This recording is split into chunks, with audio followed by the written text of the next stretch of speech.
الحمد للہ رب العالمین والصلاة والسلام علی سید الانبیاء والمرسلین۔ ناظرین کرام، السلام علیکم ورحمۃ اللہ وبرکاتہ۔ آپ دیکھ رہے ہیں آئی ڈی ایس کے پلیٹ فارم سے بہت پیاری نشریہ جس کا نام ہے رحمت رمضان، اور ہمارا یہ خوبصورت سیگمنٹ قرآن کی دنیا یقیناً ہم سب کا فیوریٹ تو ہو چکا ہے، کیونکہ اس میں جو بیان کرنے والی شخصیت ہیں وہ قرآن پاک سے بیان کر رہی ہیں، قرآن پاک کے علم سے ہمیں آراستہ کر رہی ہیں۔ ہم سب کے فیوریٹ حضرت مفتی سلمان احمد اظہری صاحب دامت برکاتہم العالیہ، آپ بھی تشریف فرما ہے۔ السلام علیکم ورحمۃ اللہ وبرکاتہ۔ وعلیکم السلام ورحمۃ اللہ وبرکاتہ۔ آپ کی صحت ٹھیک ہے مفتی صاحب؟ دعائیں آپ کی، الحمدللہ، اللہ کا فضل و کرم۔ الحمد للہ رب العالمین۔ ناظرین کرام، آج کا جو ہمارا عنوان ہے، ٹاپک ہے، وہ ہے قرآن پاک میں عقائد اہل سنت کا بیان۔ ناظرین کرام، بات یہ ہے کہ عقائد اہل سنت، الحمدللہ ہم اہل سنت کے ہیں۔ ہمارے جو عقائد ہیں، جو ہم جانتے ہیں کہ یہ ہمارے عقائد ہیں، مگر بعض اوقات بندے کو تذبذب ہوتا ہے کہ بھائی یہ عقائد جو ہے وہ قرآنی عقائد ہیں، قرآن پاک میں یہ عقائد بیان ہوئے ہیں، تو الحمدللہ یہ عقیدہ قرآن پاک میں بیان ہوا ہے، اور آج ہم آپ کو سنوائیں گے، مفتی صاحب ہمیں بتائیں گے کہ یہ جو عقائد اہل سنت ہیں، جو عقیدہ ہمیں عطا ہوا ہے، الحمدللہ یہ قرآن و حدیث سے عطا ہوا ہے۔ اور آج مفتی صاحب ہمارے بہت سارے ایسے سوالات کا جواب دیں گے، اور جو کچھ کنفیوژنز ہیں وہ دور ہو جائیں گی، کچھ مسکنسیپشنز ہیں وہ بھی دور ہو جائیں گے، اور پھر آپ کو یہ باتیں سن کر ناز ہونے لگے گا کہ الحمدللہ اللہ تعالیٰ نے ہمیں کیا قرآنی عقیدہ عطا فرمایا ہے، اور کیا سچا اور سچا اور کھرا عقیدہ عطا فرمایا ہے۔ مفتی صاحب آغاز یہیں سے کرتے ہیں، یہ جو عقائد اہل سنت ہیں، کیا یہ قرآنی عقائد ہیں جو ہمیں الحمدللہ اللہ تعالیٰ نے عطا فرمایا ہے؟ الحمدللہ وکفا وسلام علی حبیبہ المصطفیٰ، اما بعد فاعوذ باللہ من الشیطان الرجیم، بسم اللہ الرحمن الرحیم۔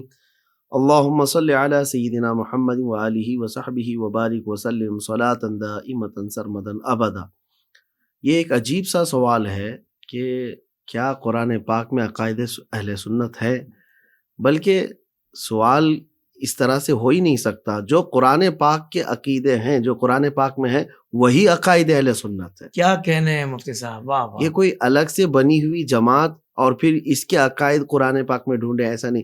قرآن میں جو ہے وہی عقیدہ، سبحان اللہ، سبحان اللہ، اصل قرآن ہے، اور قرآن پاک میں جو موجود ہے وہی عقائد اہل سنت۔ الحمدللہ۔ اب ظاہر سی بات ہے، اب عقیدے کی بات آپ نے چھیڑی ہے تو سب سے پہلے یہ بنیادی چیز ہے کہ یہ معلوم کرنا چاہیے عقیدہ کیا چیز ہے۔ عقیدہ جو ہے اس سینٹینس کو کہیں یا پھر اس کانسیپٹ کو کہیں جس کو بندہ ایمان کے درجے پر رکھتا ہو، بالکل صحیح، یعنی وہ اس کی بنیاد ہے، اس کی جڑ ہے۔ عقد جو ہے جسے گانٹھ کو کہتے ہیں، باندھنے کو کہتے ہیں، اسی طرح سے عقیدہ جو ہے نا، یہ وہ بنیادی چیزیں ہیں جس پر پوری عمارت کھڑی ہو۔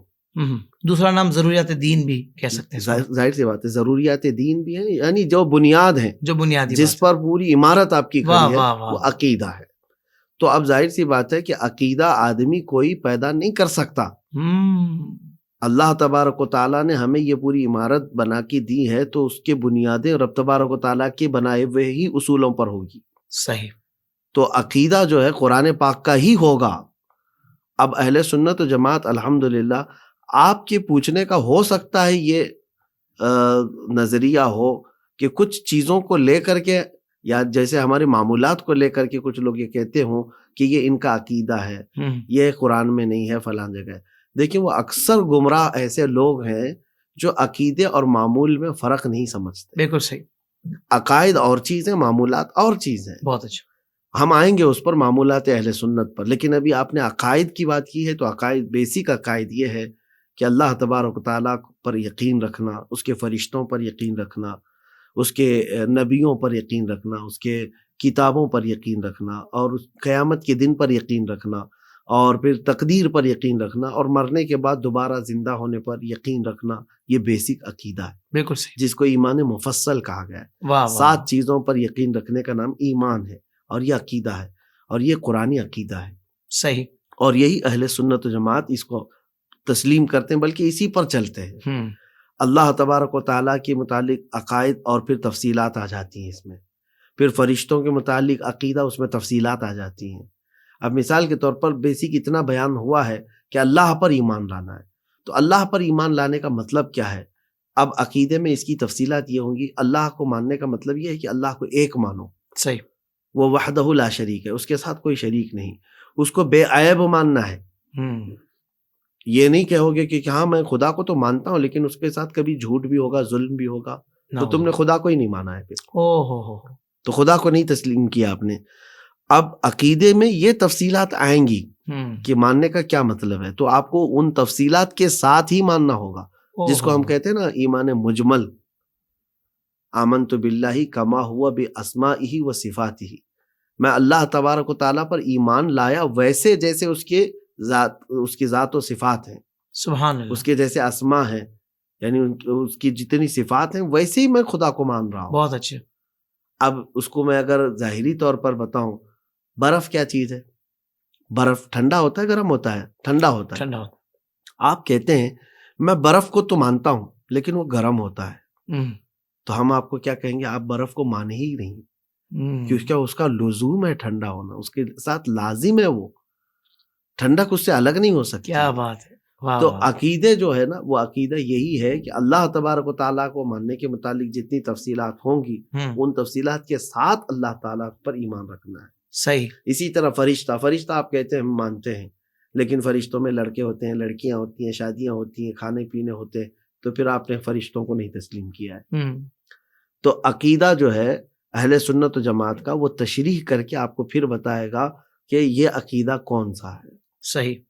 تو اہل سنت و جماعت کے جو بھی عقائد ہیں وہ سب قرآنی عقائد ہیں. سبحان اللہ, سبحان اللہ. اچھا مفتی صاحب, مزید تفصیل کی طرف تھوڑا سا جاتے ہیں, بات کو مزید آگے لے کر چلتے ہیں کہ نبیوں, رسولوں, اللہ کی کتابوں, یوم آخرت, قیامت, حشر و نشر, ان سب کے بارے میں جیسے کہ آپ نے ایمان مفصل کا ذکر کیا, تو ان کے بارے میں عقیدہ اہل سنت کیا ہے, یہ ارشاد فرما دیں. ایک بہت لمبی طویل گفتگو ہے. جیسے کہ شروع میں نے کہا, سب سے پہلے ہم چلتے ہیں اللہ تبارک و تعالیٰ پر عقیدہ رکھنا. جی.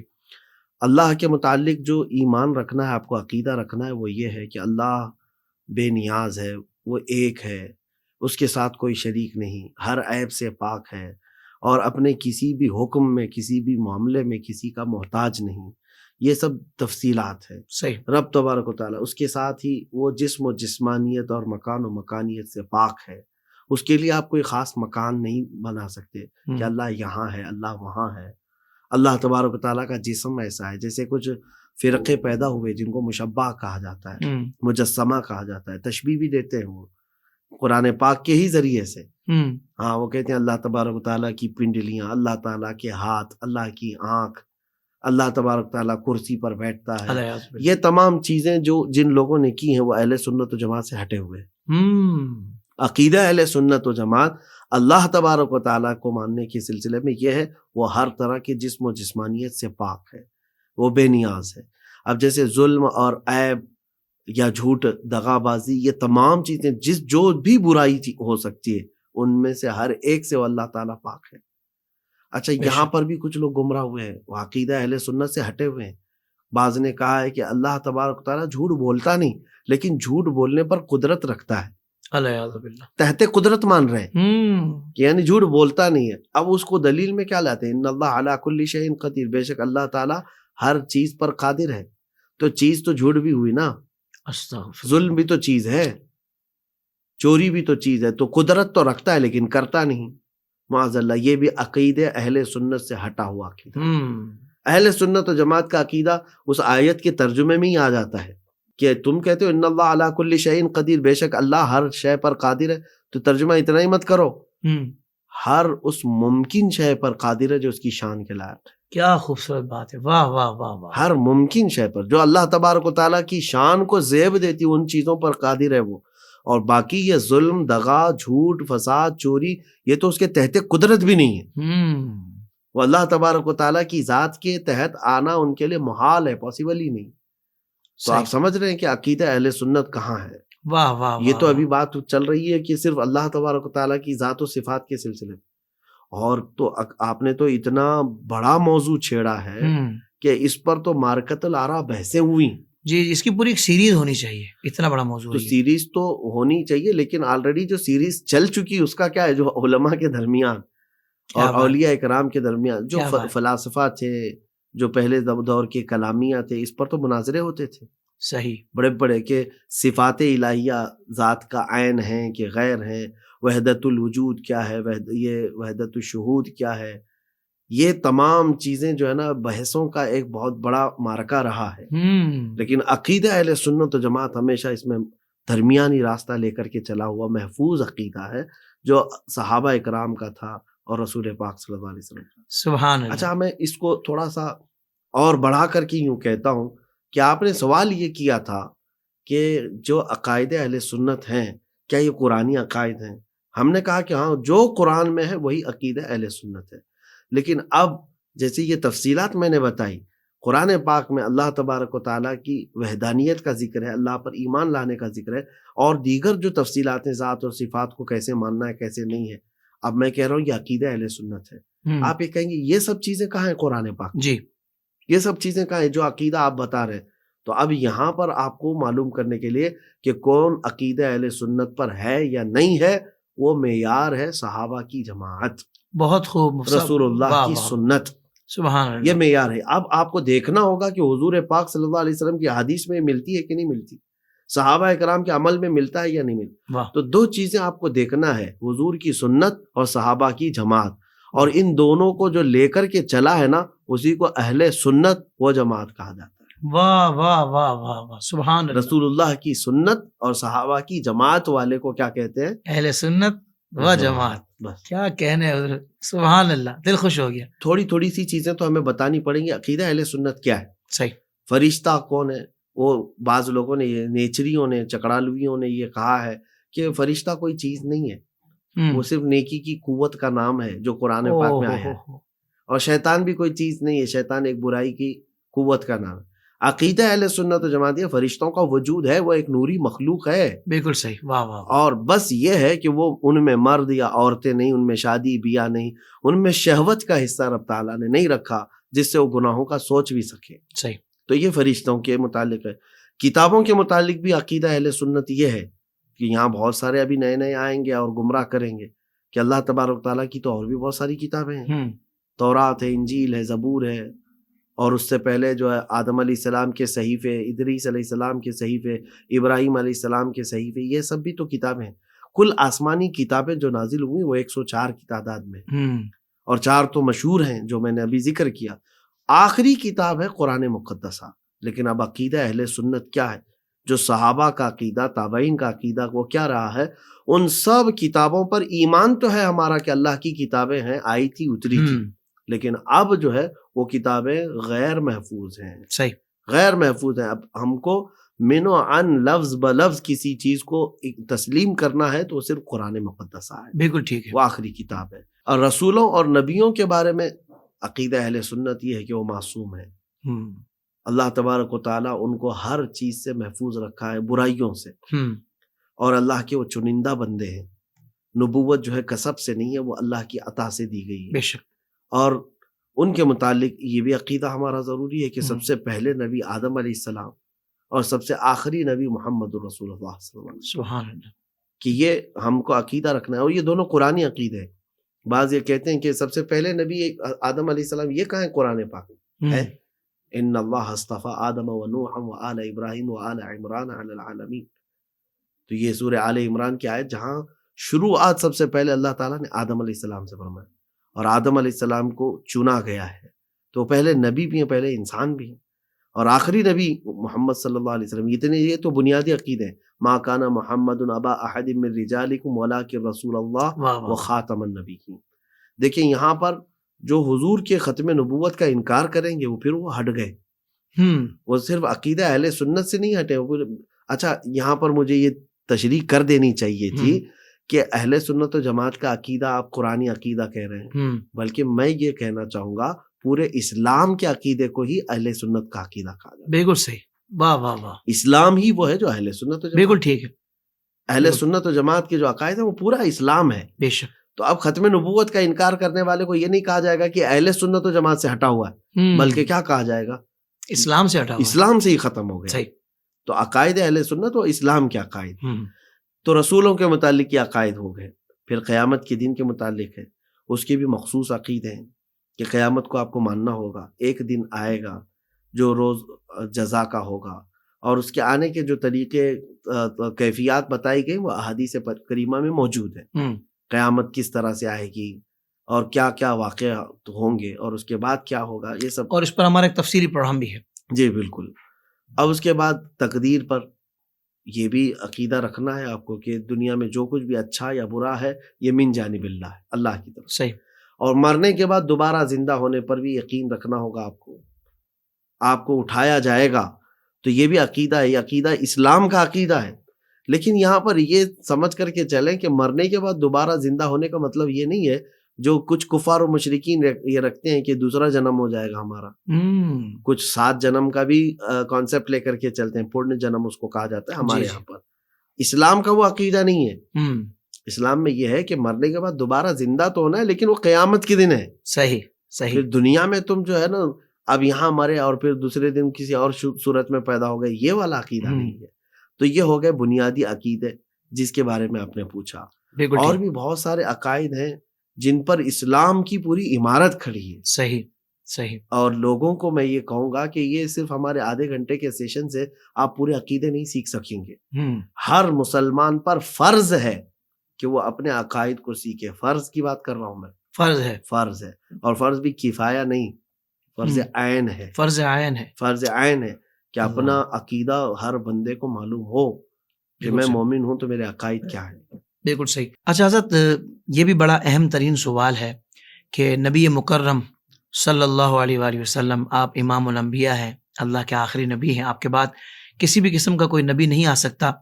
آپ کے بارے میں ایک مسلمان کو کیا خاص عقیدہ رکھنا چاہیے کہ بس یہ عقیدہ اس کو پتہ بھی ہو اور اس پر مضبوطی سے قائم بھی ہو؟ یہ ارشاد فرما دیں. جی، اب آپ نے جو یہ سوال کیا ہے کہ رسول پاک صلی اللہ تعالیٰ علیہ وسلم کے متعلق کیا عقیدہ رکھنا چاہیے یا اہل سنت و جماعت کا اس میں کیا ہے، دیکھیں وہ جان ایمان ہے.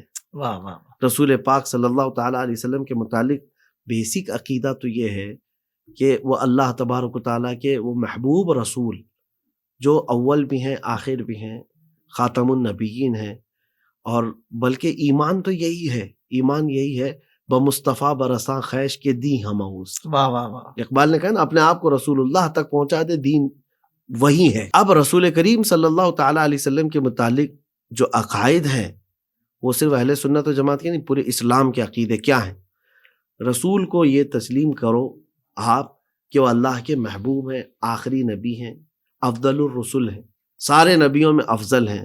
اور پھر اللہ کے نبی صلی اللہ تعالیٰ علیہ وسلم امی تو ہیں لیکن ان کو ان پڑھ نہ کہا جائے. اللہ، وہ کسی اور کے پاس پڑھے ہوئے نہیں ہیں لیکن عالم ما کان و ما یکون ہے. اللہ تبارک و تعالیٰ نے ان کو ہر علم سے نوازا ہے. اور پھر رسول کریم صلی اللہ علیہ وسلم کو مجبور محض نہ تسلیم کرو. عقیدہ یہ ہے کہ وہ مالک و مختار ہے. رب تبارک و تعالیٰ نے ان کو تشریعی اختیارات بھی عطا فرمایا ہے، بہت سارے اختیارات سے ان کو دنیا میں مبعوث فرمایا. تو یہ عقیدہ اہل سنت و جماعت.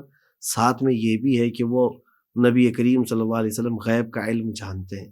یہ تو ایسی معرکۃ الآراء بحث ہے کہ یہیں پر آ کر کے کئی لوگوں کے پیٹ میں درد شروع ہو جاتا ہے کہ اب یہ بریلوی یہاں سے الگ ہو گئے.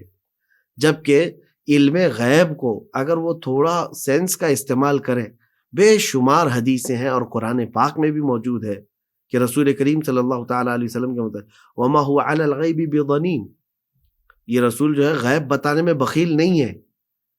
اور نبی کا جو ڈیفینیشن ہے نا، معنی ہے نا، وہ غیب کی خبریں دینے والا ہی ہے. واہ واہ واہ. یہ دھوکہ کہاں کھاتے ہیں، وہ ہم کو یہ بلیم کرتے ہیں کہ رسول کو یہ ایسے غیب کے علم کا عالم مانتے ہیں جیسے خدا کو ہے. یہ ہم نے کبھی نہیں کہا. آپ تسلیم کرتے ہیں اس چیز کو؟ بالکل. رسول کریم صلی اللہ تعالیٰ علیہ وسلم کے متعلق ہم یہ عقیدہ رکھتے ہیں کہ ان کے پاس جو علم غیب ہے وہ خدا کی طرح ہے؟ بالکل نہیں. تو یہ ان لوگوں کی سمجھ کی خطا ہے. صحیح. رسول کریم صلی اللہ تعالیٰ علیہ وسلم کو اللہ تعالیٰ نے جتنا علم غیب دیا ہم وہ مانتے ہیں.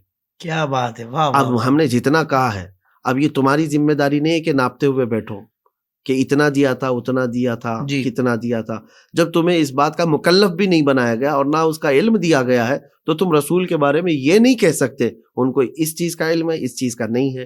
فلاں اتنا جگہ وہ اتنی جگہ وہ جانتے تھے یا اتنی حیثیت سے جانتے تھے، یہ تمہارا اختیار نہیں۔ اچھا، اس پر کلام کرنے کی اجازت ہی نہیں؟ بالکل ہی نہیں، تم کو اس کا نہ مکلف بنایا گیا نہ تم کو اس کا علم دیا گیا ہے۔ بالکل صحیح۔ ہاں، رسول کریم صلی اللہ تعالیٰ علیہ وسلم کو کے متعلق عقیدہ ہمارا یہ ہے کہ ان کے رب نے ان کو جتنا علم دیا غیب کا وہ سب جانتے ہیں۔ واہ واہ واہ۔ اب کتنا دیا، کیا رب نے آپ کو بتایا؟ جو نہیں بتایا ہے تو آپ خاموش رہو اس بات پہ۔ صحیح۔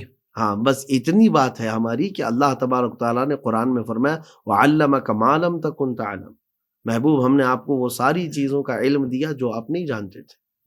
اللہ، جو بھی تم کہو گے کہ یہ نہیں جانتے تھے حضور، تو ہم کہیں گے تو رب تعالیٰ فرما رہا ہے، اللہ، جو نہیں جانتے تھے وہ سب اللہ تعالیٰ نے سکھا دیا۔ واہ واہ واہ۔ تو عقائد اہل سنت میں حضور کریم صلی اللہ تعالیٰ علیہ وسلم کے متعلق یہ سب چیزیں ہیں۔ اور یہاں پھر میں اس جملے کو دہراؤں گا کہ جو لوگ یہ کہتے ہیں کہ ہم تو رسول اللہ کو مانتے ہیں، ان کی عزت کرتے ہیں، تعظیم کرتے ہیں، پھر وہی میں مثال بتاؤں گا، برف کو تو مانتے ہیں لیکن ٹھنڈا نہیں ہوتا، رسول کو تو مانتے ہیں لیکن مجبور رسول کو تو مانتے ہیں لیکن غیب کا جاننے والا نہیں۔ تو تم نے کون سے رسول کو تسلیم کیا ہے؟ تم نے اپنے ذہنوں سے ایک گڑھ لیا ہے کہ رسول ایسے ہیں۔ تمہیں رسول کو ان کی پورے کمالات کے ساتھ ماننا ہوگا، تب تم نے رسول پر ایمان لایا۔ اچھا مفتی صاحب، آپ نے بنیادی عقائد کے حوالے سے تو گفتگو فرمائی ہے، یہاں میں یہ سوال بھی ضروری سمجھتا ہوں کرنا کہ اہل سنت و جماعت کا صحابہ کرام اور اولیاء اعظام کے بارے میں کیا عقیدہ ہے؟ اہل سنت و جماعت کا وہی قرآنی عقیدہ جو اللہ تبارک و تعالیٰ نے ان کے متعلق فرمایا ہے۔ صحابہ کے بارے میں کیا فرمایا قرآن نے؟ رضی اللہ عنہم ورضوا عنہ، وہ اللہ سے راضی ہوئے، اللہ ان سے راضی ہے۔ واہ واہ واہ۔ تو جب صحابہ سے اللہ راضی ہے تو ہم میں سے کوئی صحابی کے متعلق کیسے کوئی یہ بات کہہ سکتا ہے کہ ہم ان سے راضی نہیں؟ اللہ کی رضا میں راضی رہنا یہ عقیدہ اہل سنت ہے۔ اولیاء کا صحابہ تو ایک مخصوص جماعت ہے، اولیاء کی جماعت تو بہت پھیلی ہوئی ہے۔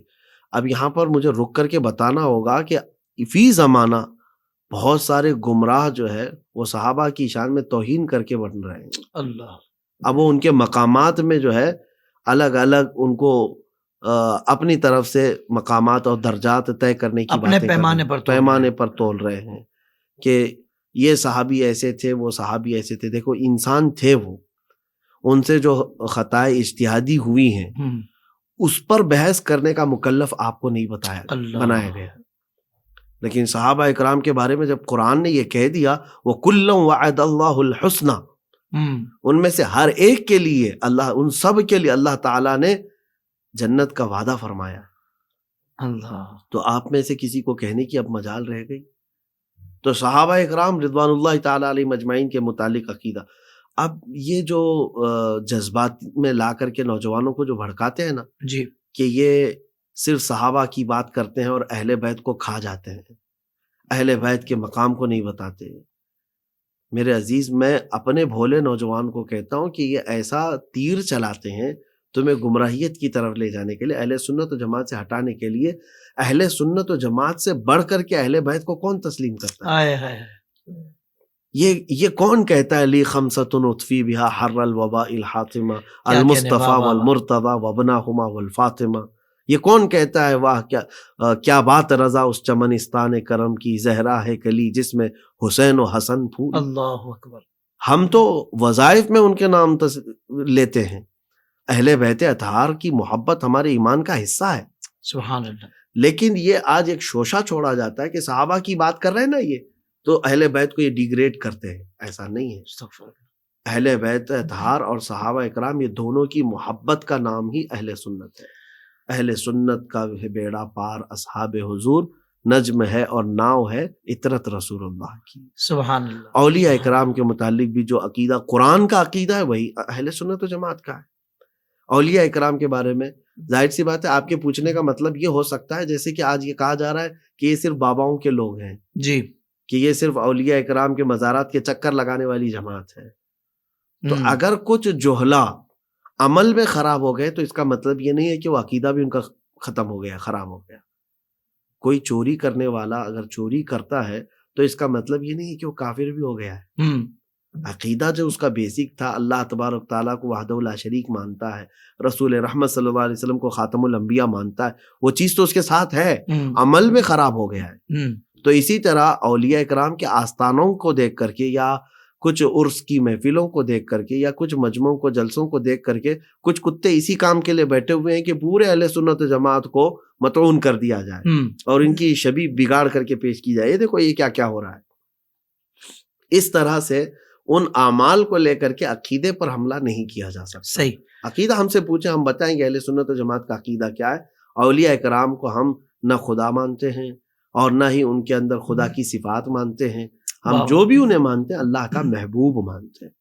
سبحان اللہ۔ مفتی صاحب بہت شکریہ، آپ نے بڑے اہم ترین موضوع پر کلام فرمایا، اور کیا خوبصورت انداز سے آپ نے اس بات کو واضح کر دیا کہ بھائی قرآن پاک میں جو عقیدہ ہے نا وہی عقیدہ اسلام ہے، اور عقیدہ اسلام کا ہی نام عقیدہ اہل سنت ہے۔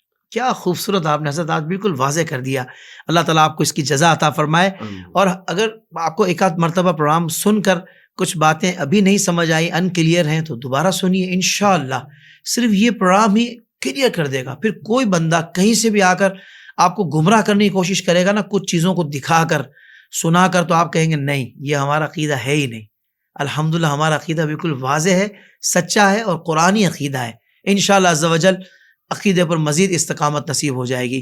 اور کوئی واقعہ آپ کو تنگ کر رہا ہو اس اعتبار سے کہ شاید اس کو نہ پتا ہو، تو اس کو یہ ایپیسوڈ آپ لنک شیئر کر دیجیے، آپ دیکھیے انشاءاللہ اگر نصیب میں ہدایت ہوئی اللہ کی طرف سے، تو یہ پروگرام دیکھنے کے بعد وہ بھی کہے گا کہ ہاں واقعی اہل سنت اہل حق ہیں اور ان کے عقیدے میں کوئی خرابی نہیں ہے۔ اللہ تبارک و تعالی ہم تمام کو اس بات کو سمجھنے کی توفیق عطا فرمائے۔